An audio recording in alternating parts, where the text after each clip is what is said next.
Hello dears.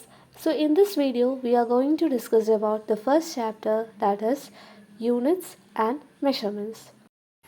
Daily ലൈഫിൽ നമ്മൾ പലതരം യൂണിറ്റ്സ് ആൻഡ് മെഷർമെൻറ്റ്സ് ഡീൽ ചെയ്യുന്നവരാണ് അല്ലേ. സോ നമുക്ക് ഫസ്റ്റ് ടോപ്പിക് ആയിട്ടുള്ള യൂണിറ്റ്സ് എന്താണെന്ന് നോക്കാം. There are two types of units. The first one is fundamental or base quantities and the second one is derived quantities.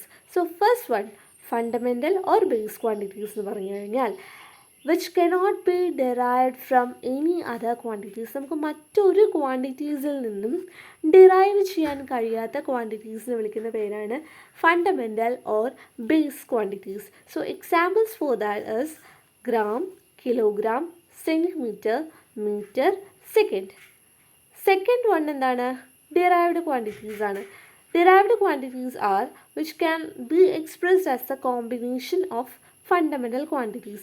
Fundamental ക്വാണ്ടിറ്റീസിൻ്റെ കോമ്പിനേഷനായിട്ട് എക്സ്പ്രസ് ചെയ്യാൻ കഴിയുന്നതാണ് എന്ത്? Derived quantities. അതിൻ്റെ എക്സാമ്പിൾസ് ആണ് സ്പീഡ്, വെലോസിറ്റി, ആക്സലറേഷൻ, മൊമെൻറ്റം. നമുക്കറിയാമല്ലേ സ്പീഡ് എന്ന് പറയുന്നത് ഡിസ്റ്റൻസ് ബൈ ടൈമാണ്. ഡിസ്റ്റൻസ് നമ്മൾ മീറ്ററിലാണ്, മീറ്റർ ഓർ കിലോമീറ്ററിലൊക്കെ നമ്മൾ മെഷർ ചെയ്യുന്നതാണ്. ടൈം സെക്കൻഡ്സിൽ. സോ ഡിസ്റ്റൻസ് ടൈം അതിൻ്റെ യൂണിറ്റ്സ് ആയിട്ടുള്ള മീറ്റർ, സെക്കൻഡ്സ്, ഇത്തരം ഫണ്ടമെൻ്റൽ ക്വാണ്ടിറ്റീസിൽ നിന്ന് ഡിറൈവ് ചെയ്തെടുക്കുന്ന സ്പീഡ് ഒരു ഡിറൈവ്ഡ് ക്വാണ്ടിറ്റീസിന് എക്സാമ്പിളാണ്. Now let's look at some of the fundamental quantities, its unit and symbol. First fundamental quantity ആണ് ലെങ്ത്. ലെങ്ത്തിൻ്റെ യൂണിറ്റ് മീറ്റർ ആണ് and simple M, small letter M. മാസിൻ്റെ unit kilogram ആണ്, simple K G. ടൈമിൻ്റെ second ആണ്, simple S. Electric കറണ്ടിൻ്റെ unit ampere and it is represented by the simple E. ടെമ്പറേച്ചറിൻ്റെ unit kelvin ആണ്, simple K. Amount of substance unit mole and the symbol mole, MOL. Luminous intensity unit കാൻഡലയാണ് and its symbol CD. ഇത്രയും fundamental quantities ഉണ്ടെങ്കിലും നമ്മൾ commonly use ചെയ്യുന്ന 3 fundamental ക്വാണ്ടിറ്റീസാണ് length, mass and time. നമ്മൾ നേരത്തെ പറഞ്ഞ പല ഡിറൈവ്ഡ് ക്വാണ്ടിറ്റീസും ഡിറൈവ് ചെയ്യുന്നത് ഈ 3 ഫണ്ടമെൻ്റൽ ക്വാണ്ടിറ്റീസിൽ നിന്നാണ്. നെക്സ്റ്റ് നമുക്ക് ഓരോ സിസ്റ്റത്തിലും ലെങ്ത്, മാസ് ആൻഡ് ടൈം ഈ 3 ക്വാണ്ടിറ്റീസിൻ്റെ യൂണിറ്റിനെ എങ്ങനെ എക്സ്പ്രസ് ചെയ്യാമെന്ന് നോക്കാം. ഫസ്റ്റ് സിസ്റ്റമാണ് CGS സിസ്റ്റം. CGS സിസ്റ്റം എന്ന് പറയുന്നത് സെൻറ്റിമീറ്റർ ഗ്രാം സെക്കൻഡ് സിസ്റ്റം എന്നാണ്. സോ ലെങ്ത്ത് ഏത് യൂണിറ്റിലായിരിക്കും എക്സ്പ്രസ് ചെയ്യുക? സെൻറ്റിമീറ്ററിലായിരിക്കും. Mass in grams and time in second. അതാണ് CGS സിസ്റ്റം, അതായത് സെൻറ്റിമീറ്റർ ഗ്രാം സെക്കൻഡ് സിസ്റ്റം. രണ്ടാമത്തെ സിസ്റ്റമാണ് FPS സിസ്റ്റം, അതായത് foot pound second system. So length നമ്മൾ ഫൂട്ടിലും mass in pounds and time സെക്കൻഡിലായിരിക്കും എക്സ്പ്രസ് ചെയ്യുന്നത് ഇൻ FPS സിസ്റ്റം. മൂന്നാമത്തെ സിസ്റ്റമാണ് MKS സിസ്റ്റം. MKS സിസ്റ്റത്തിൽ നമ്മൾ MKS എന്ന് പറയുന്നത് മീറ്റർ കിലോഗ്രാം സെക്കൻഡ് സിസ്റ്റമാണ്. സോ ലെങ്ത്ത് നമ്മൾ മീറ്ററിലായിരിക്കും എക്സ്പ്രസ് ചെയ്യുക, മാസ് കിലോഗ്രാമിലും ടൈം സെക്കൻഡിലും ആയിരിക്കും. ആൻഡ് ഫൈനൽ സിസ്റ്റമാണ് SI സിസ്റ്റം. SI സിസ്റ്റത്തിൽ ലെങ്ത്ത് നമ്മൾ മീറ്ററിലും മാസ് കിലോഗ്രാമിലും ടൈം സെക്കൻഡിലും ആയിരിക്കും എക്സ്പ്രസ് ചെയ്യുക. നമ്മൾ കോമൺലി യൂസ് ചെയ്യുന്നത് SI സിസ്റ്റം ആയിരിക്കും. Fundamental quantities and derived quantities നമ്മൾ പറഞ്ഞില്ലേ, അതേപോലെ തന്നെ മറ്റൊരു ക്വാണ്ടിറ്റിയാണ് സപ്ലിമെൻ്ററി ക്വാണ്ടിറ്റി. സോ സപ്ലിമെൻ്ററി ക്വാണ്ടിറ്റിയിൽ ഫസ്റ്റ് വരുന്നതാണ് പ്ലെയിൻ ആംഗിൾ. സോ എന്താണ് plane angle? It is defined as the ratio of arc length to the radius. So arc length by radius, അല്ലെങ്കിൽ ആർക്ക് ലെങ്ത്തും റേഡിയസും തമ്മിലുള്ള റേഷ്യോനെ വിളിക്കുന്ന പേരാണ് എന്ത്? Plain angle. സോ നമ്മളിവിടെ ആംഗിളിനെ റെപ്രസെൻ്റ് ചെയ്യുന്നത് തീറ്റ എന്ന് പറയുന്ന ഒരു യൂണിറ്റ് വെച്ചിട്ടാണ്. ആൻഡ് ആർക്കിനെ നമ്മൾ S എന്ന് പറയുന്ന സിമ്പിൾ വെച്ചിട്ടും ആൻഡ് റേഡിയസിനെ R എന്ന് പറയുന്ന സിമ്പിൾ വെച്ചിട്ട് നമ്മൾ റെപ്രസെൻ്റ് ചെയ്യുന്നുണ്ട്. So theta is equal to S/R. So നമ്മളുടെ അടുത്ത് പ്ലെയിൻ ആംഗിൾ കണ്ടുപിടിക്കാൻ പറഞ്ഞു കഴിഞ്ഞാൽ ആർക്ക് ബൈ റേഡിയസ് എന്ന ഫോർമുല യൂസ് ചെയ്ത് നമുക്ക് പ്ലെയിൻ ആംഗിൾ കണ്ടുപിടിക്കാൻ പറ്റും.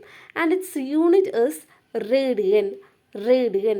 നമ്മൾ റാഡ് അല്ലെങ്കിൽ RAD എന്ന് നമ്മൾ ഷോർട്ട് ഫോമിൽ എഴുതും. Next one is solid angle.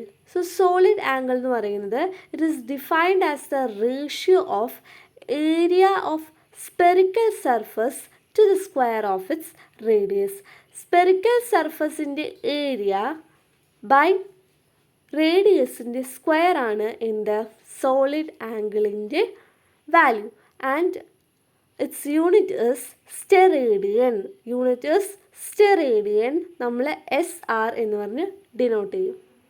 Next topic is measurement of large distance. So അതിൽ നമ്മൾ ഫസ്റ്റ് ഡീൽ ചെയ്യുന്നത് distance to a planet from earth. എർത്തിൽ നിന്ന് ഒരു പ്ലാനറ്റിലേക്കുള്ള ഡിസ്റ്റൻസ് എത്രയാണെന്നുള്ളതാണ്. സോ അതിനെ യൂസ് ചെയ്യുന്ന മെത്തേഡിനെ വിളിക്കുന്ന പേരാണ് പാരലാക്സ് മെത്തേഡ്. സോ നമ്മൾ എർത്തിൽ നിന്ന് 2 പോയിന്റിൽ നിന്നാണ് ഒരു പ്ലാനറ്റിനെ നമ്മൾ ഒബ്സർവ് ചെയ്യുന്നത്. സോ ഫസ്റ്റ് പോയിന്റ് A ആണ്.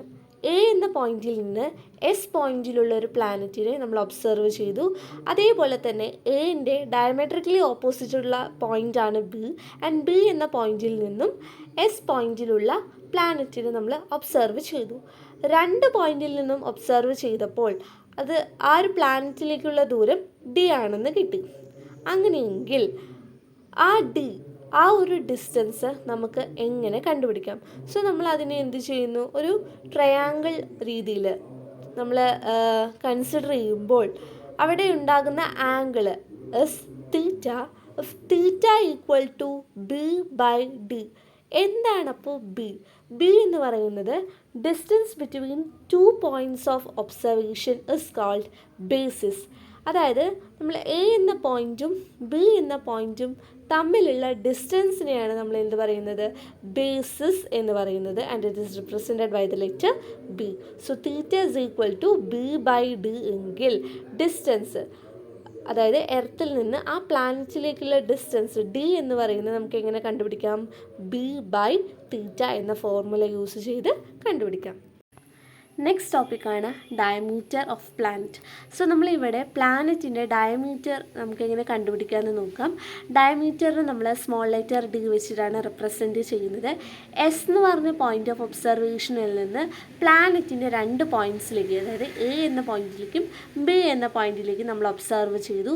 A എന്ന പോയിൻറ്റിലേക്കുള്ള ഡിസ്റ്റൻസും D ആണ്, B എന്ന പോയിൻറ്റിലേക്കുള്ള ഡിസ്റ്റൻസും D ആണെങ്കിൽ പാരലാക്സ് മെത്തേഡ് നമുക്ക് യൂസ് ചെയ്തിട്ട് നമുക്ക് ആൽഫ ഈക്വൽ ടു D/D എന്ന് എഴുതാം. Small letter D by capital letter D എന്ന് എഴുതാം. അങ്ങനെയാണെങ്കിൽ ഡയമീറ്റർ ഓഫ് ദ പ്ലാനറ്റ്, അതായത് D എന്ന് പറയുന്നത് നമുക്ക് ആൽഫ ഇൻറ്റു D എന്ന് പറഞ്ഞ ഇക്വേഷനിൽ നിന്ന് കണ്ടെത്താൻ പറ്റും.